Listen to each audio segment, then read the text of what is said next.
Okay, so in this little video, we are going to create an if-then form because those are the most complicated and they're really not that complicated. So we're going to pretend that we're taking our class on a field trip, and at lunchtime on the field trip, they're going to have their choice of 3 different fast food restaurants, but we want to get that information ahead of time. So I'm going to do a new form, and to get to forms, I'm going to have to go a little lower and hit on that More option, and then I can choose Google Forms. So we'll give our form a title here.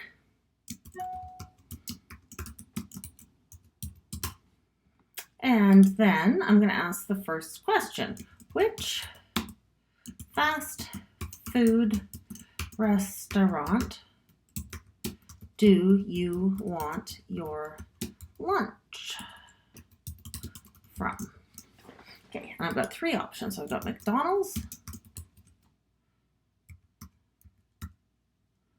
I've got A and W, and I have Taco Bell. So that's a multiple choice question. Each child can only select one of those, and that's going to be a required question. Now, I'm going to add a section so that I can instruct the form to go to a particular section depending on how the child answered. So I'm going to add a section and I'm going to call it McDonald's. So that's section 2. I'm going to add another section. I'm going to call that A and W. And I'm going to add a third section that we're going to call Taco Bell. So now I've laid out where I would have the form go.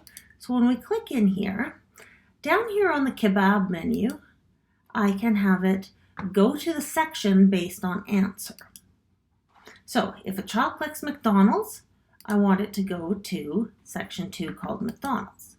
If a child chooses A and W, I want the form to take them to the A and W section. And if they choose Taco Bell, I want it to take them to the Taco Bell section. So now, under McDonald's, I need to add a question. And it's put it up here, but to move it, I just drag it down into the McDonald's section. So, which of the following meals do you want? And I'm going to make this also multiple. Well, check boxes would allow them to select more than one meal. Depends on how much time you've got for the kids to be eating. So I'm going to assume we're on a bit of a tight schedule. I'm going to make it multiple choice. So now I'm going to just go over to the McDonald's menu and, okay, Big Mac meal.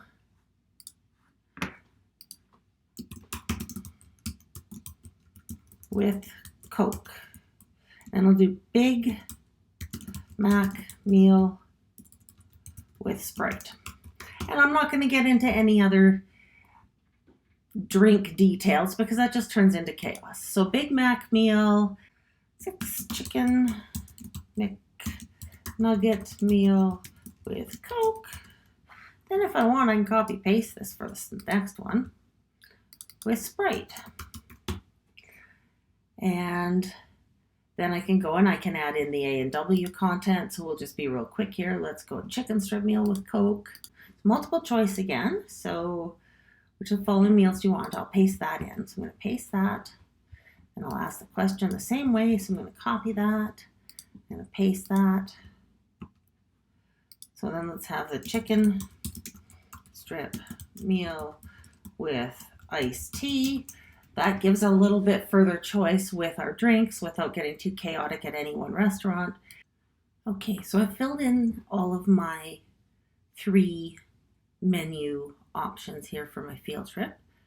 Let's make sure this one's multiple choice. Good, they're all multiple choice. And I'm going to make them required because I want these answers in order to start getting the dollar value down, figure out what this field trip is going to cost. So I've got my first section asking which restaurant do they want their lunch from. It is required. If they select McDonald's, it goes to section 2 called McDonald's. If they select A&W, it goes to section 3 called A&W. If they select this one, go to section 4, Taco Bell. So now I'm going to go down the bottom. I want to add one last section at the end of my form.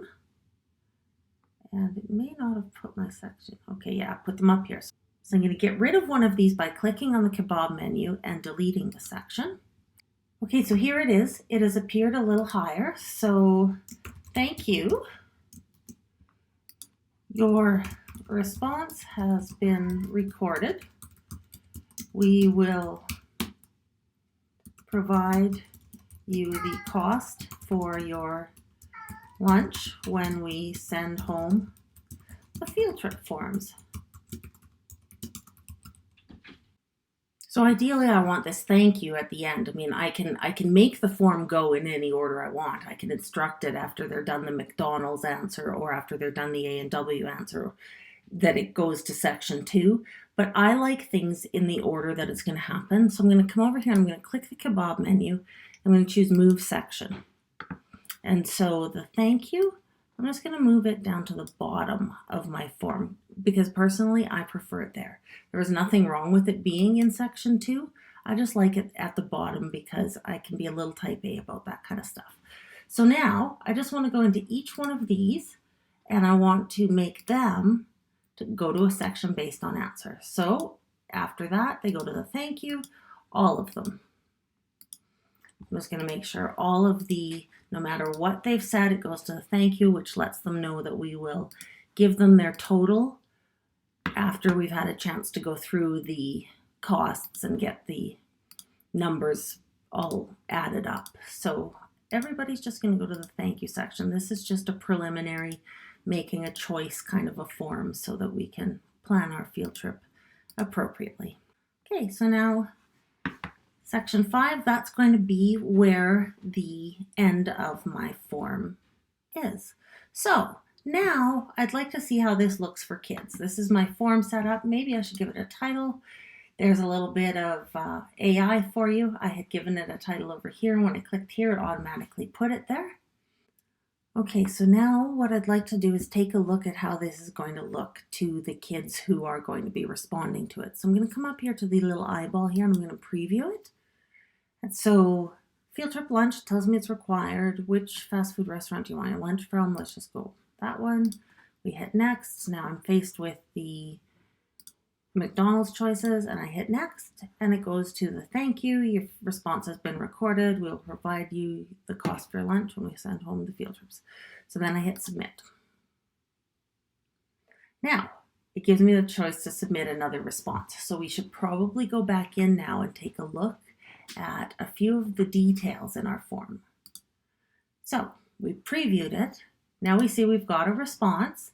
And so I can count up how many, one response for McDonald's, and as more kids come in and use this, we will get additional data. Now I can look question by question. I can look at individual responses. I cannot edit them. But I think we've got a couple settings on this form maybe we should change. I think we should collect email addresses because that way I know for sure which kid placed which request. Now, I don't have to restrict it to users in Chinook's Edge. If I'm wanting parents to fill this out as well, then I would uncheck that, but I do want to limit it to one response. So that does mean if I'm going to limit it to one response, that parents have to sign in to a Google account. Many parents have a Gmail account already, but typically we're not even going to be including parents in these types of things. So if we're assuming that no parents are using it, then we're limiting them to one response. We're going to have it collect email addresses so we know who said what. So presentation, I don't need to shuffle question order. Confirmation message, I could put something in there if I wanted to, and this is not a quiz. So I'm going to save the changes that I made. And now we are going to do a quick preview of it again. So field trip, now it wants my email address. This time we'll go through the A&W run. There's my thank you, and I hit submit. Okay, so we've tested this a couple times. Now if we come back to our form, we see we have two responses. So I can go back to my summary here, and I've got one for McDonald's, one for A&W, nobody yet for Taco Bell. And so you can start to see real quick what the data coming in is. Now, this is kind of a it's a valid example, but it's not, the data is not the same as if you're using this for a quiz. But that's just a quick run through as to how to see the data and how to create your form. Now I can clear the data out because I was just testing it. So I'm going to delete all the responses. Yes, I'm sure I want to delete all the responses. So now I know my form is ready. It's waiting for my kiddos to come in and respond. And I'm going to designate a spreadsheet that collects the responses for this form. And so I will also have all of the information in a spreadsheet.